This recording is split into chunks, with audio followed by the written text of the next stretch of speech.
Diriwayatkan oleh Imam Ahmad bin Hanbal dalam musnadnya bahwa ada seorang laki-laki yang bernama Nuaiman. Ini Nuaiman, di kehidupan Rasulullah SAW ada orang yang seperti itu, gitu. Orang yang sering minum minuman keras. Rasulullah SAW marah, murka. Rasulullah kalau yang berhubungan dengan Rasulullah tidak marah. Tapi kalau sudah berhubungan dengan agama, Rasulullah SAW adalah orang yang paling marah, orang yang paling istiqamah dalam kebenaran. Maka Rasulullah panggil Nuaiman, apa yang kau lakukan? Dia katakan, aku minum minuman keras ya Rasulullah. Rasulullah cambuk dia. Kemudian dia bertobat kepada Allah. Kemudian ketahuan lagi minum. Kemudian dicambuk lagi oleh Rasulullah SAW, sehingga sebagian sahabat memukul dia dengan pukulan yang banyak. Sehingga apa yang berlaku? Sebagian sahabat mengatakan, la'natullahi ala Nuaiman. Semoga Allah melaknat Nuaiman. Dia mempermainkan Rasulullah. Dia bilang sudah mau taubat tapi minum lagi. Dia bilang sudah mau taubat tapi minum lagi. Maka Rasulullah SAW mengatakan, la tal'anuh fa innahu yuhibbullah wa rasulah. Kata Rasulullah, jangan kamu laknat Nuaiman, karena dia itu cinta sama Allah, cinta sama Rasulnya. Dalam riwayat dia dicintai Allah dan dicintai oleh Rasulnya Muhammad sallallahu alaihi wasallam. Ibn Majah menceritakan bahwa Nuaiman ini pernah suatu waktu diajak oleh Sayyidina Abu Bakar pergi ke negeri Syam. Negeri Syam itu di mana? Seperti yang diceritakan tadi, antara daerah Suriah, Lebanon, Yordania, kemudian Palestina, daerah seperti itu. Umumnya orang Quraisy pada masa itu mereka memiliki rihlah berdagang, membeli dagangan ke Syam, kemudian dijual lagi di kota Makkah. Ketika itu Rasulullah SAW didatangi Abu Bakar. Sayyidina Abu Bakar mengatakan kepada Rasulullah, ya Rasulullah, saya mau izin ya Rasulullah. Mau apa? Saya mau ajak dua sahabat kamu ini ikut berdagang ya Rasulullah. Siapa kata Rasul? Nuaiman. Kata Rasulullah, Nuaiman kamu mau ajak? Mau ngapain? Biar seru-seruan aja ya Rasulullah. Kata Rasulullah, ya sudah, saya izinkan kamu bawa Nuaiman. Ketika itu Sayyidina Abu Bakar membawa Nuaiman sama satu sahabat namanya Suwaibid ibn Harmalah. Siapa namanya? Suwaibid ibn Harmalah. Ini sahabat Rasulullah SAW yang memiliki sifat yang berbeda-beda. Kalau Nuaiman ini aneh. Pernah Rasulullah SAW dibawain makanan banyak, dikasih Rasulullah, dikasih sahabat semua. Semuanya sudah makan, tiba-tiba si Nuaiman ini, sahabat Nabi Nuaiman mengatakan kepada Rasulullah, ya Rasulullah, ini yang penjualnya, tolong kau yang bayar ya Rasulullah. Makanan udah habis. Makanan udah habis. Rasulullah SAW bingung, saya yang bayar. Akhirnya Rasulullah katakan kepada sahabat, ayo keluarkan uang, kita patungan, kita bayar. Rasulullah aja dimainin, apalagi kita orang. Sallu ala Nabi Muhammad. Nuaiman diajak Sayyidina Abu Bakar. Kata Rasulullah SAW, benar kamu mau ajak Nuaiman? Iya ya Rasulullah. Diajak. Diceritakan dalam riwayat Ibn Majah, diceritakan juga di dalam Siyar A'lam An-Nubala, diceritakan juga di dalam musnadnya Imam Ahmad bin Hanbal, dalam riwayat Imam Ahmad bin Hanbal. Maka diceritakan Nuaiman diajak oleh Sayyidina Abu Bakar. Sesampainya di negeri Syam, semua dibagi tugas.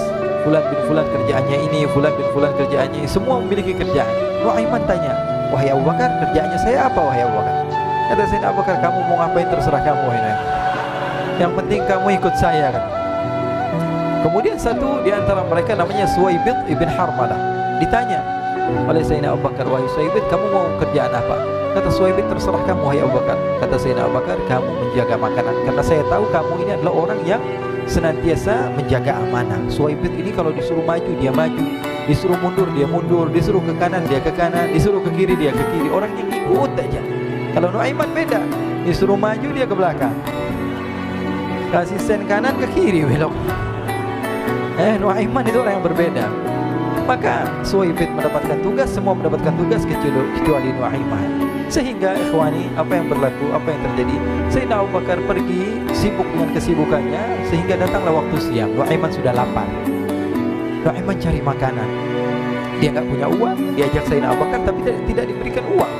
Sehingga dia cari-cari makanan. Dia tahu Suwaibid yang jaga makanan. Dikatakan, wahai Suwaibid, saya mau makan, berikan kepada saya satu roti saja. Yang terpenting apa? Saya makan sekarang, saya sudah lapar.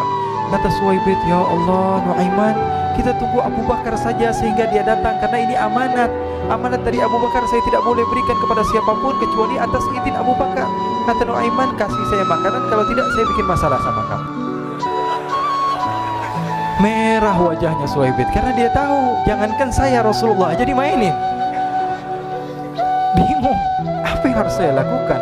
Akhirnya Nuaiman bilang, gampangannya aja, kata Nuaiman, kamu kasih saya makanan, atau kalau tidak saya bikin masalah sama kamu.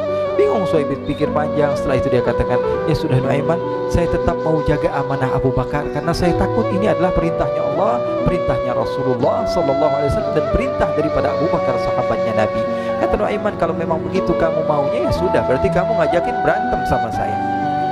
Nuaiman pergi ke pasar. Dia cari-cari tempat penjualan hamba sahaya.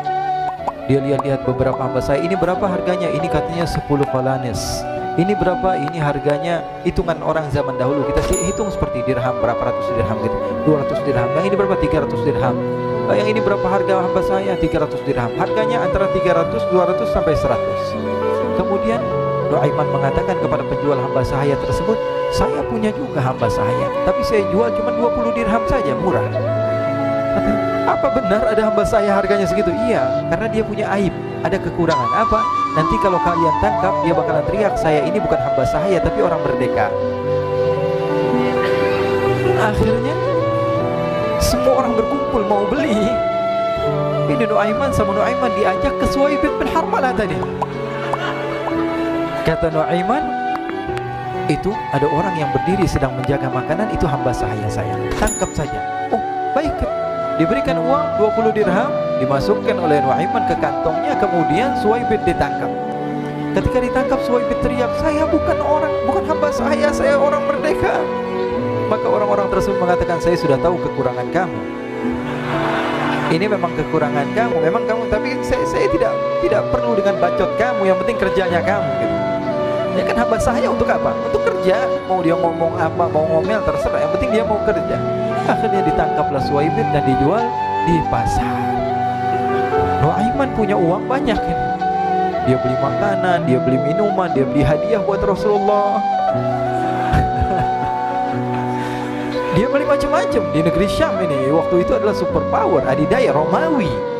Pada masa itu semua barang mahal, tapi Nuaiman banyak uangnya. Dia belanja ini, belanja itu, sehingga Sayyidina Abu Bakar pun pulang.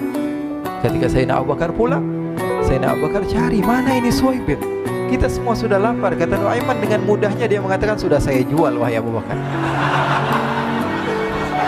Maka Sayyidina Abu Bakar bertanya, apa yang kau lakukan wahai Nuaiman? Diceritakan oleh Nuaiman dengan jujur. Nuaiman ini orangnya apa adanya, tapi nyusahin. Saya jual. Akhirnya dibawa oleh Nuaiman, Sayyidina Abu Bakar pergi ke mana? Ke pasar. Lalu dibeli lagi oleh Sayyidina Abu Bakar As-Siddiq Suhaib yang tadinya orang merdeka menjadi hamba sahaya sebentar, kemudian dibeli lagi oleh Sayyidina Abu Bakar. Pulang ke Madinah, kisah ini diceritakan di hadapan Rasulullah SAW. Maka perawi mengatakan, fadhahikan nabiyyu hatta badat nawajiduhu. Ketika diceritakan kisah Nuaiman tersebut dengan Suhaib, Rasulullah tertawa sejadi-jadinya sehingga gigi geraham Rasulullah SAW nampak di wajah mata para sahabat. Sehingga perawi lain mengatakan, 1 tahun berlalu Rasulullah, setiap ada tamu yang datang kepada Rasulullah, Rasulullah akan ceritakan kisah Nuaiman menjual Suhaib tersebut. Jadi ada ikhwani, jangan kalian kira Rasulullah SAW itu hidup di satu masa sahabat-sahabatnya itu seperti ustadz-ustadz yang khusyuk, yang kayak Habib bin Anis ini banyak. Bahkan ikhwani, mungkin di akhir karena masanya sudah habis, pernah suatu waktu Rasulullah SAW didatang asyraf, delegasi dari beberapa negara yang ingin mengenal apa itu agama Islam. Sehingga mereka datang ke rumah Rasulullah SAW membawa unta, kendaraan yang ketika itu kendaraan yang paling mahal mereka miliki, itu untanya yang paling mewah. Diikat di depan rumah Rasulullah SAW. Tamunya pun masuk, duduk bersama Rasulullah SAW. Di depan rumah Rasulullah SAW ada beberapa sahabat. Ada Sayyidina Hamzah, kalian tahu Sayyidina Hamzah adalah orang yang pemberani. Ada Sayyidina Umar, kalian tahu Sayyidina Umar adalah orang yang pemberani. Ada Sayyidina Ali bin Abi Thalib, ada Sayyidina Sa'ad bin Abi Waqqas. 4 sahabat ini lagi nongkrong gitu depan rumahnya Rasulullah SAW, berjaga sebelum Allah Subhanahu wa taala turunkan ayat wallahu ya'simuka minan nas. Ketika mereka sedang asyik duduk, tiba-tiba Nuaiman datang. Ini Nuaiman kalau datang pasti bikin sesuatu yang aneh. Bahkan dikatakan tidaklah Rasulullah SAW dalam keadaan bersedih, kecuali Nuaiman datang Rasulullah akan tersenyum. Jadi sebagian sahabat itu senang kalau sudah Nuaiman datang, pasti Rasulullah bahagia. Tapi ketika itu Nuaiman datang, ingin duduk bareng-bareng Sayyidina Hamzah. Sayyidina Hamzah katakan pada Nuaiman, bercanda begitu. Nuaiman, kamu lihat unta orang datang dari luar Arab ini. Lihat, kata Nuaiman, ini besar banget, ini badannya besar gitu, dagingnya pasti banyak. Iya nih, kalau kita sate enak nih ntar malam. Kata Nuaiman, kata Sayyidina Hamzah, apakah kamu berani? Kata Nuaiman, saya berani aja asal kalian gak bilang sama Rasulullah. Kata Sayyidina Hamzah, benar wahai Nuaiman, benar. Akhirnya Sayyidina Hamzah lupa masalah itu, cuma bercanda-bercanda saja. Sayyidina Hamzah lagi asik sama Sayyidina Umar, Sayyidina Ali. Tiba-tiba Pak, ternyata ketika dia melihat unta tersebut sudah pisah antara kepala sama badannya. Nuaiman mengatakan, wahai Hamzah, ini unta saya sudah potong, saya mau pergi sebentar. Kalau Rasulullah cari saya, tolong jangan beritahu di mana saya. Nanti kalau keadaan sudah aman, mari kita nyate bareng-bareng. Ini ada yang seperti itu di zaman Rasulullah SAW. Maka dia pun berlari dan berlari mencari satu tempat supaya Rasulullah SAW dia selamat daripada Rasulullah SAW. Sehingga Sayyidina Hamzah bingung, ini kalau Rasulullah keluar gimana? Ada Hamzah Asadullah, ada Ali bin Abi Thalib, ada Umar, gak bisa jaga kendaraannya, tamunya Rasulullah Sallallahu Alaihi Wasallam. Akhirnya benar apa yang terjadi, ikhwani. Rasulullah SAW tamunya mau pulang. Ketika dia buka pintu tamu melihat apa? Untanya sudah begitu. Mereka teriak, wa naqatah, unta kami wahai Muhammad. Baru mau kenal Islam, unta kami, kendaraan kami sudah dibuang. Rasulullah SAW lihat Sayyidina Hamzah, lihat Sayyidina Ali. Mereka gak bisa ngomong, mereka hanya bilang apa? Nuaiman ya Rasulullah. Rasulullah perintahkan Sayyidina Umar, wahai Umar, sekarang kamu ambil uang, kemudian kamu gantikan, kemudian kamu berikan 2 kali lipat daripada harta unta ini, sehingga apa? Agama Islam tidak didengar dengan sesuatu yang tidak baik di luar sana. Akhirnya diberikan harta, diberikan unta yang baru dan diberikan harta yang lebih untuk orang tersebut, sehingga orang tersebut tidak menjelek-jelekan agama Islam. Kata Rasulullah SAW, dan sekarang waktunya kita balas dendam sama Nuaiman. Nuaiman ternyata berlari tempat yang jauh sampai hampir keluar dari kota Madinah. Dia dapatkan seorang sahabat Nabi yang hadir juga dalam peperangan Badar, namanya Al-Miqdad bin Al-Aswad. Siapa namanya? Al-Miqdad bin Al-Aswad ketika itu sedang menggali sumur. Ketika sedang menggali sumur, Nuaiman datang. Nuaiman katakan kepada Miqdad, wahai Miqdad, wahai sahabat Rasul, kamu orang yang hadir dalam peperangan Badar, kamu adalah orang yang hebat. Dipuji-puji sama Nuaiman. Ada maunya ini. Akhirnya dia bilang, wahai Miqdad, tolong saya. Kenapa wahai Nuaiman? Kamu ini kekasihnya Rasulullah, orang yang disayang sama Rasulullah. Kenapa? Saya ini sedang dikejar-kejar orang jahat. Tolong selamatkan saya. Saya pengen masuk ke dalam sumur, boleh atau tidak? Kata Miqdad, siapa yang mengejar kamu? Pokoknya saya dikejar sama orang-orang. Kamu mau atau tidak selamatkan saya? Ya sudah, selagi kamu itu adalah sahabat Nabi, silahkan kamu masuk. Masuk akhirnya Nuaiman ke dalam sumur tersebut. Lalu Nuaiman mengatakan, wahai Miqdad, dia keluar lagi. Nanti kalau ada yang cari saya, tolong jangan beritahu saya di dalam sumur ya. Kata Miqdad, baiklah.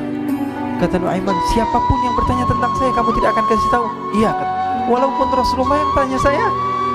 Katanya, enggak mungkin Rasulullah datang ke tempat sejauh ini. Iya, walaupun Rasulullah. Akhirnya masuk Nuaiman. Setelah beberapa menit Rasulullah dan rombongan benar datang. Miqdad bingung ini. Ini kenapa Rasulullah datang ke RW kami ini? Ada apa ini Rasulullah sampai sejauh ini? Ditanya, ya Rasulullah, ada apa ya Rasulullah? Kata Rasulullah, saya cari Nuaiman. Di mana Nuaiman? Inna lillahi, kata Miqdad. Nggak dijawab ini Rasulullah. Kalau dijawab saya ingkar janji. Akhirnya apa dia katakan? Wahai Rasulullah, mata saya tidak memandang kepada Nuaiman, tapi tangannya nunjuk ke dalam sumur. Sahabat. Apa dia bilang? Mata saya tidak melihat kepada Nuaiman, tapi tangannya nunjuk ke sumur. Akhirnya dibuka sama Rasulullah, Nuaiman muncul. Kata Rasulullah, Nuaiman, kamu bikin malu saya, wahai Nuaiman. Ya Rasulullah, yang bersalah bukan saya, tapi orang yang mencari saya bersama kamu ya Rasulullah. Akhirnya Rasulullah nengok, siapa? Ternyata Nuaiman sudah lari kabur. Sallu ala Nabi Muhammad. Kisah-kisah seperti ini sebenarnya banyak sekali ya. Ini menunjukkan kepada kita bahwa kehidupan Rasulullah itu begitu indah. Rasulullah SAW, kalau kamu mau menjadi orang yang baik, contoh Rasulullah. Mau menjadi bapak yang baik, contoh Rasulullah. Mau menjadi pemimpin peperangan yang baik, Rasulullah. Mau menjadi murid yang terbaik, contoh Rasulullah. Bagaimana akhlak Rasulullah. Mau menjadi suami yang baik, contoh Rasulullah. Dalam segala hal, apapun itu, Rasulullah SAW adalah makhluk yang paling terbaik.